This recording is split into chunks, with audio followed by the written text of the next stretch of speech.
تو یہ بات کہ جو فرض نماز ہے اصل اہمیت اس کی ہے۔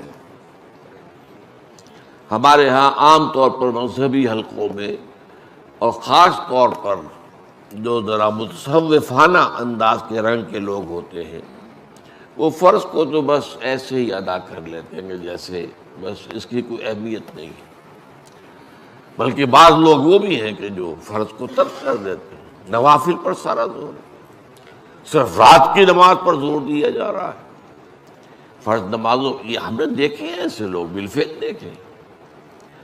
یہ تمام چیزیں جو ہیں در حقیقت اس پھر راہ نبوت سے انسان کو ہٹا دینے والی ہیں۔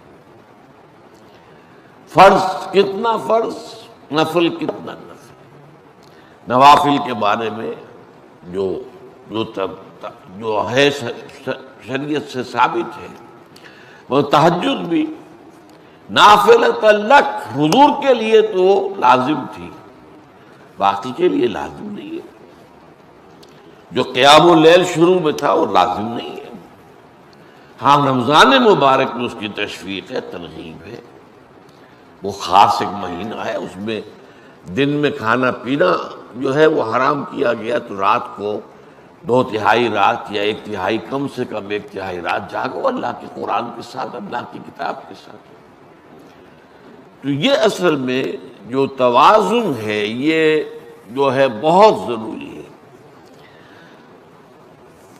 ارأیت اذا صلیت الصلوات المکتوبات، حضور آپ نے دیکھا، غور فرمائیے کہ اگر میں جو فرض نمازیں ہیں وہ ادا کروں۔ اب مثلا ایک حدیث مجھے اور یاد آئی، فرض نماز کی اہمیت کو بیان کرنے کے لیے حضور نے فرمایا جس شخص نے عشاء کی نماز بھی جماعت کے ساتھ ادا کی اور پھر فجر کی نماز بھی جماعت کے ساتھ ادا کی، اس کے لیے پوری رات کا قیام لکھ دیا جائے گا۔ فرض کی یہ اہمیت ہے۔ تو اذا صلیت المکتوبات صلوات المکتوبات وصمت رمضان، اور میں روزہ بھی رمضان کے روزے رکھ لوں، باقی روزہ رکھنا آپ کی مرضی پر ہے، رکھیں، ٹھیک ہے، لیکن وہ جو لازم نہیں ہے۔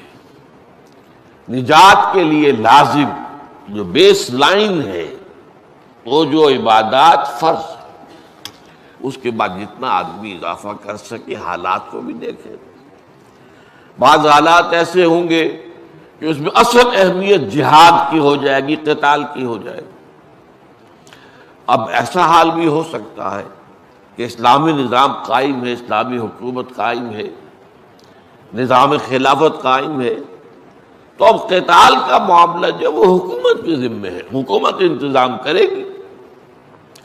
اگر کہیں 10,000 آدمی چاہیے، 10,000 آدمی نکل آئے جانے کے لیے، تو باقی آرام سے گھر میں سوئیں یا نوافل پڑھیں، ساری رات کھڑے رہے، ٹھیک ہے، یہ تقرب بالنوافل کا موقع ہوگا۔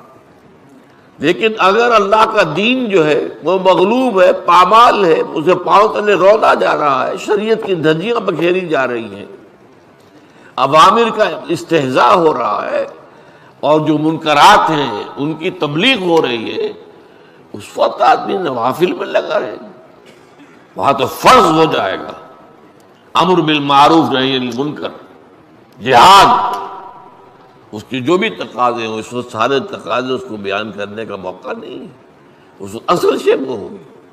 اس فرض کو ترک کر کے نوافل میں لگیں گے تو یہ نوافل منہ پر دے مارے جائے گا۔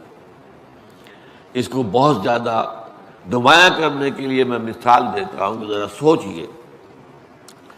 جب دامن احد میں معرکہ جاری تھا اور صحابہ کی جان پر بنی ہوئی تھی، خود حضور کی جان پر بنی ہوئی تھی، آپ کو معلوم ہے آپ زخمی ہوئے ہیں اور اتنا خون آپ کا بہہ گیا ہے کہ آپ بے ہوش ہو گئے ہیں، اور خبر اڑ گئی کہ آپ کا تو انتقال ہو گیا، شہید ہو گئے۔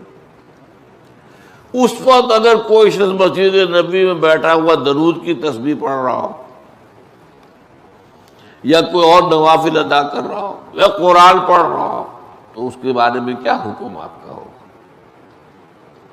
پکا منافق، حالانکہ کام تو وہ اچھے کر رہا ہے، درود کی کتنی فضیلت آئی ہے، اور نوافل ہے، یا قرآن کا پڑھنے کا ایک ایک حرف کا 10 نیکیوں کا ثواب ہے۔